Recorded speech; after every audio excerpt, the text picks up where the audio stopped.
La Segunda Guerra Mundial definió el destino del siglo XX, con batallas que quedarán en la historia, escritas con fuego y sangre. Las ofensivas como las de Normandía, Stalingrado o Midway fueron cruciales para el resultado de la contienda. Sin embargo, no siempre el sacrificio tiene recompensa. Existieron batallas brutales que acabaron con la vida de miles de soldados, pero aún así fueron intrascendentes a nivel estratégico. Muchos hombres perdieron la vida, pero la balanza de la guerra no fue modificada en lo más mínimo. En este nuevo documental, viajaremos a esas páginas olvidadas del conflicto global, donde miles murieron en peleas sin sentido. Los enfrentamientos de Dieppe, Peleliu, Wake o las Islas Aleutianas nos recuerdan que la guerra no siempre es épica. A veces es solo una trampa mortal. Batalla de Dieppe, 1942. Las fuerzas aliadas se encontraban analizando maneras de penetrar en Europa continental para poder acorralar al Tercer Reich. La presión soviética para que el Reino Unido abriera un segundo frente en el occidente terminó precipitando una misión de desembarco en Dieppe, una ciudad marítima ubicada al norte de Francia. En abril de 1942 comenzó la planificación. Un ataque frontal sobre la playa, con desembarcos de apoyo en los alrededores del pueblo y un bombardeo inicial para destruir las defensas alemanas. La misión de las fuerzas aliadas era concreta: destruir varios emplazamientos importantes de artillería, un radar y un aeródromo. Una vez logrados los objetivos, las fuerzas de asalto serían repatriadas por la Marina aliada. Pero más allá de su aparente simpleza, aquella misión implicaba riesgos enormes que los altos mandos fallaron en anticipar. 5,000 untried troops. For 2/3 of those who landed, the war ended right here, in an action someone had said would be a piece of cake. Was it the 2nd Division's commander, Major General John Roberts? Well, I deny ever using that expression at all. General Roberts gave us a general briefing and told us for the first time where we were going.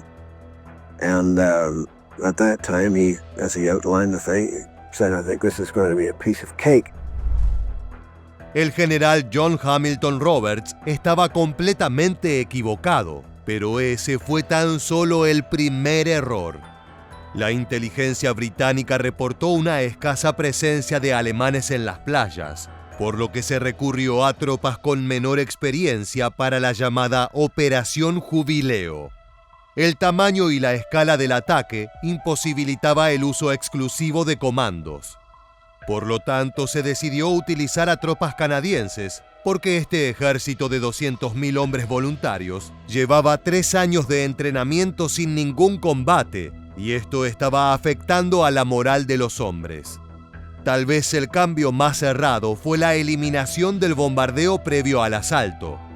Los comandantes británicos tenían miedo de que pusiera en alerta a los defensores alemanes y que los escombros provocados por los bombarderos aliados dificultaran el avance de los tanques.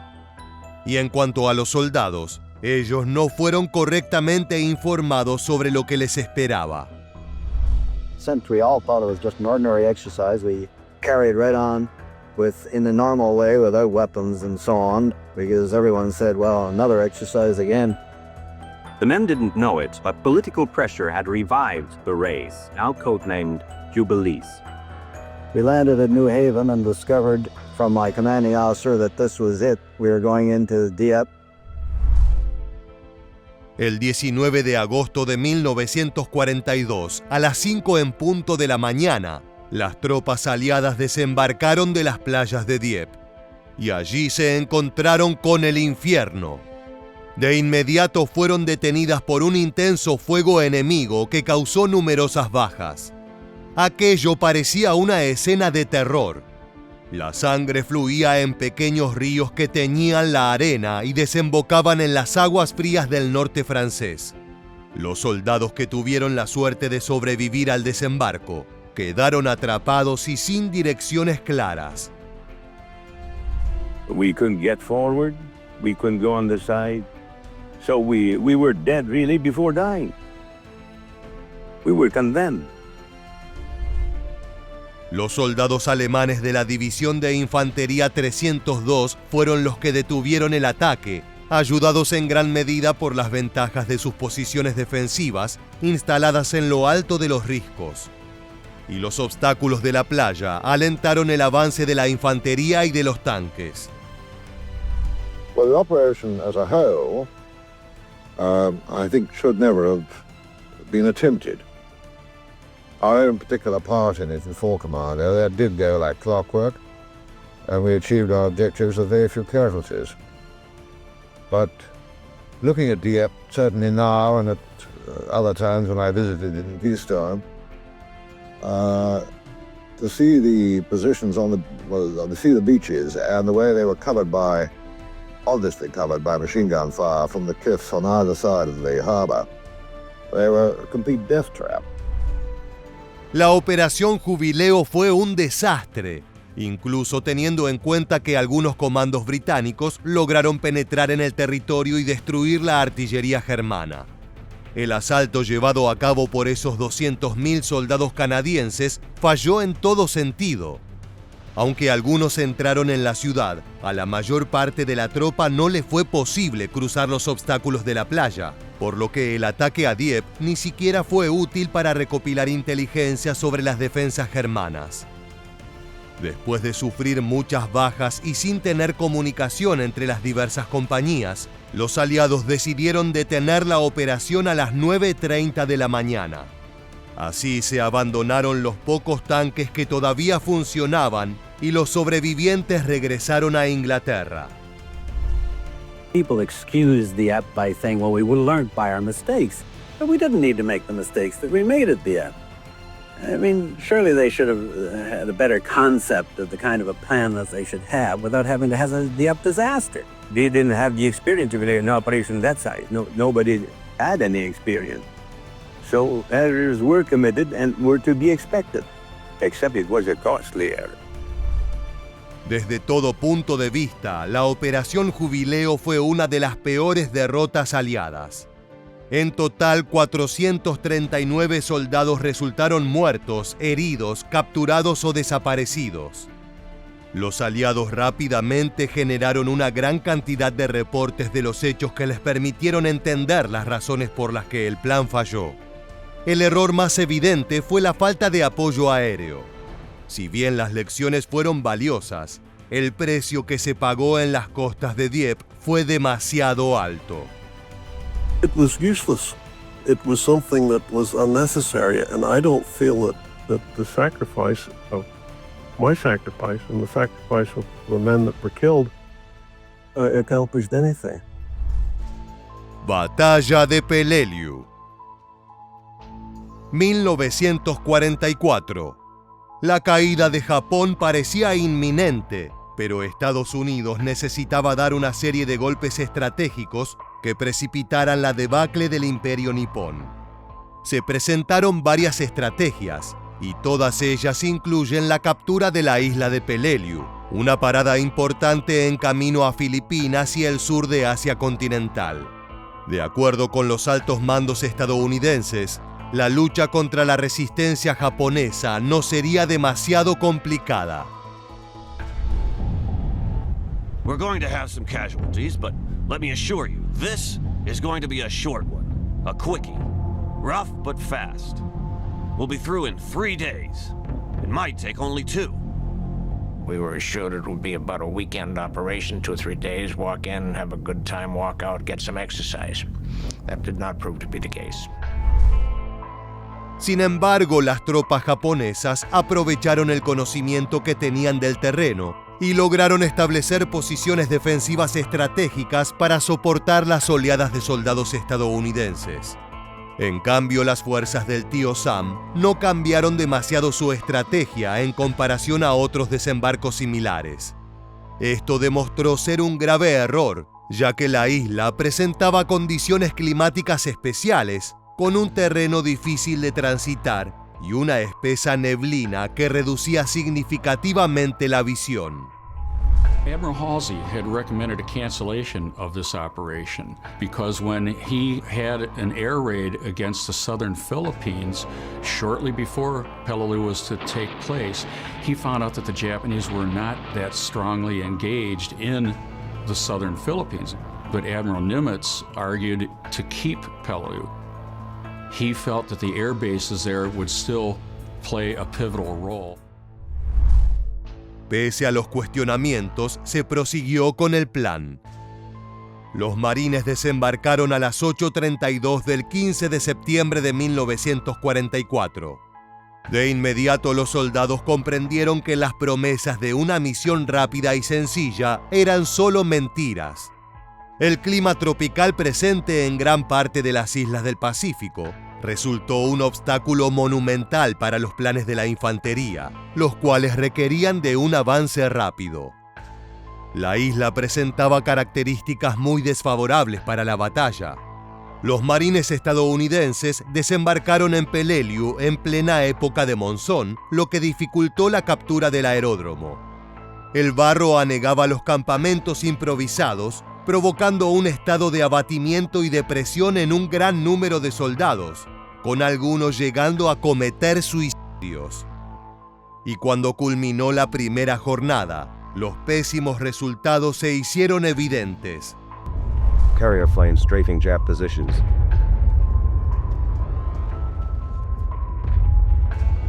Casualties the first day: 92 killed, 1,100 wounded, 58 missing.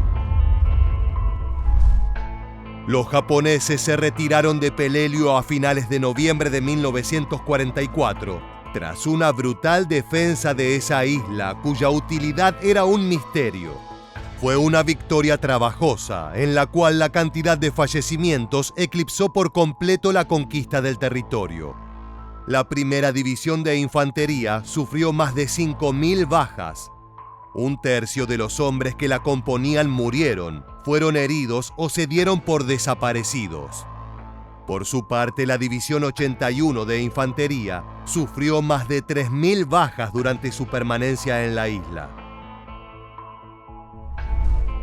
Some of these Marines were on Peleliu for only a few hours. Some will remain forever. Hasta el día de hoy, la batalla de Peleliu es objeto de polémica debido al bajo valor estratégico de ese territorio en medio del Océano Pacífico.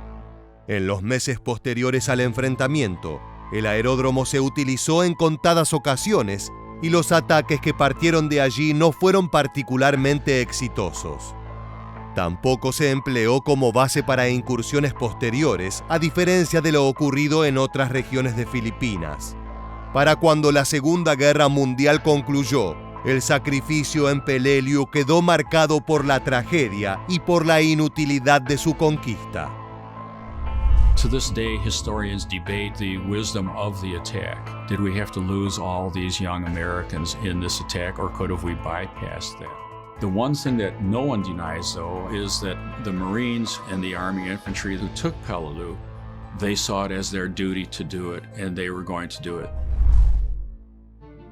Batalla de la isla de Wake. Entre el 8 y el 23 de diciembre de 1941, la isla de Wake, un pequeño atolón situado en el Océano Pacífico, fue escenario de una cruenta batalla entre fuerzas estadounidenses y japonesas. Previo al combate, los hombres del tío Sam habían establecido presencia en el atolón, incluyendo la adaptación de una pista comercial a una de uso militar y el envío de 500 uniformados efectivos y más de 1.000 civiles. Lo que no sabían es que ese lugar era uno de los objetivos principales del enemigo. El 3 de diciembre, una formación naval al mando del contraalmirante japonés Sadami Chikayoka fondeaba en la laguna de Kwajalein a la espera de órdenes para tomar el atolón de Wake. Más tarde, el 8 de diciembre de 1941, tan solo 5 horas después del ataque a Pearl Harbor, 36 bombarderos japoneses atacaron la isla Wake, destruyendo parte de la pista y 7 de los 12 cazas que estaban estacionados. De esa manera comenzó un largo y tortuoso asedio. The Navy announces that Wake Island is probably captured by the enemy, and now it is disclosed that fewer than 400 Marines held Wake Island for at least 14 days against heavy Japanese attacks. The Marines had 12 fighter planes and a small quantity of weapons. They were commanded by a 38-year-old Marine Major, James P.S. Devereux. Contra todo pronóstico, los estadounidenses que quedaban en Wake lograron repeler los primeros intentos de desembarco, pero sus recursos eran escasos y necesitaban apoyo inmediato para soportar las futuras oleadas japonesas. El segundo asalto nipón comenzó el 23 de diciembre y estuvo compuesto principalmente por los mismos barcos que en el primer intento, pero con una dotación extra de 1.500 efectivos. El desembarco no fue fácil para los invasores. Los pocos soldados norteamericanos ofrecieron una resistencia férrea que causó bajas severas en el frente enemigo.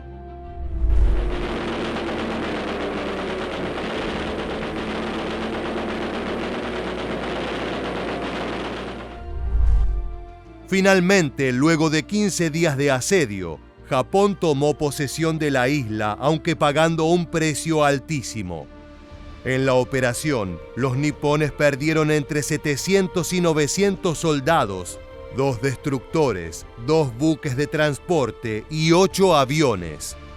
En contraste, los estadounidenses sufrieron apenas 67 muertes. Los prisioneros, tanto civiles como militares, fueron obligados a realizar trabajos forzados en el aeródromo de la isla, el cual fue escasamente utilizado. Con el paso de los meses, se hizo evidente que los esfuerzos de Japón para dominar la isla de Wake fueron inútiles. Ese territorio no tenía real importancia estratégica, y durante la estadía de los invasores no se llevaron a cabo misiones relevantes.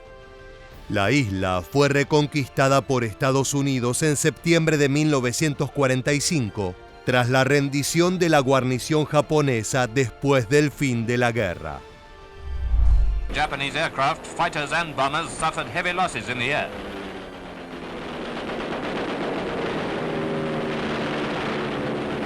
American losses, 13 planes, but only 1 pilot. This one landed on safely in spite of damage. Batalla de Attu y Kiska. La Segunda Guerra Mundial no suele recordarse por sus combates en suelo norteamericano, pero uno de los enfrentamientos más sangrientos de la contienda ocurrió en esa región, más precisamente en la isla de Attu, parte de las Islas Aleutianas, las más orientales del territorio de Alaska. Todo comenzó con la invasión nipona, la cual significó la primera pérdida territorial de Estados Unidos en más de un siglo. The Japanese strike. In June of 1942, the Japanese Imperial Army invaded the island of Attu. It was the first soil that the United States had lost since the War of 1812. They expected resistance, and instead they found 42 Aleut natives, a school teacher, and her husband. And they took it over in no time. Analizando el mapa bélico de 1942, queda claro que las islas no eran un enclave estratégico viable para lanzar bombarderos japoneses contra la costa oeste. Japón no poseía naves de largo alcance en la zona y tampoco disponía de una base aérea apropiada. Sin embargo, conquistar Attu tuvo un valor simbólico para el alto mando militar del imperio. Sabían que estaban en desventaja económica y material respecto a su enemigo. Por tanto, los hechos en los que pudiesen tomar la iniciativa eran vitales. En Washington estaban furiosos y aterrados, por lo que la respuesta fue imponente y mal planeada. The United States summoned a force of 11,000 troops to invade Attu and to recapture it from the Japanese. So there was this battle that the American officers told their men would take only 3 days that lasted 3 weeks. And it turned into one of the most brutal battles of the entire war. En este punto de la historia podemos identificar dos errores cruciales que hicieron de este combate una lucha inútil. Por un lado, Japón destinó una enorme cantidad de recursos para apoderarse de unas islas cuyo mayor potencial era simbólico. Por su parte, Estados Unidos mordió el anzuelo y respondió con furia, enviando miles de tropas inexpertas a luchar en un territorio. El 11 de mayo de 1943, tropas norteamericanas ejecutaron desembarcos anfibios en Attu para recapturar la isla de las garras del ejército imperial. A pesar de los bombardeos navales contra las posiciones japonesas, las tropas estadounidenses se encontraron con arraigadas defensas enemigas, unidas a las malas condiciones climáticas árticas y a las bajas de las fuerzas americanas. As usual, the Japs showed themselves tough fighters. The Americans had a stiff job. The rocky, moss-covered country and continuous fog made the struggle hard going. But they'd been specially trained, and 18 days after the landing, all organized resistance ceased. La campaña en Attu se transformó rápidamente en una pesadilla estratégica, donde cada victoria, por más mínima que fuera, se pagaba con un enorme derramamiento de sangre. They had faced no battlefield like this before, where there's no vestiges of civilization. There's no electricity on Attu. There's no roads on Attu. I think that the U.S. generals went in and thought that they were going to be fighting a garrison of maybe 3,000 Japanese. Instead, they had to fight Attu. They had no way to run supply lines, and so they had long lines of hundreds of men who would have to pass gear up from man to move it up the mountain. El combate se extendió durante todo mayo de 1943, resultando en importantes bajas para ambos bandos. Sin embargo, fueron los japoneses quienes se llevaron la peor parte. Para el día 29 de ese mismo mes, las tropas de Yasuyo Yamasaki se encontraron diezmadas y rodeadas por norteamericanos. El comandante decidió llevar a cabo una última embestida, una misión suicida que culminó en la aniquilación de casi todos sus soldados. Finalmente, en los primeros días de junio, Estados Unidos recuperó el control de la isla de Attu. Si bien fue la bandera de las franjas blancas y rojas la que quedó flameando en ese suelo salvaje, el saldo final fue doloroso para los dos frentes. American casualties returned from the island of Attu in the Aleutians. Some of the wounded from the victorious landing force, which completely destroyed the Japanese resistance. They're homeward bound for care and comfort after the campaign. 1,500 casualties altogether, but the Japanese lost twice that number. In hospital back in the United States, they examined the trophies they brought back with them. La historia nos muestra que no todos los combates tienen un propósito y que no todos los sacrificios son heroicos. En un evento complejo y brutal como la Segunda Guerra Mundial, es posible que los impulsos se sobrepongan a la lógica y la estrategia. El problema es que el precio de esos errores siempre lo pagan los soldados. Así llegamos al final. Si te gustó este video, te esperamos en nuestra próxima entrega para seguir descubriendo la historia militar.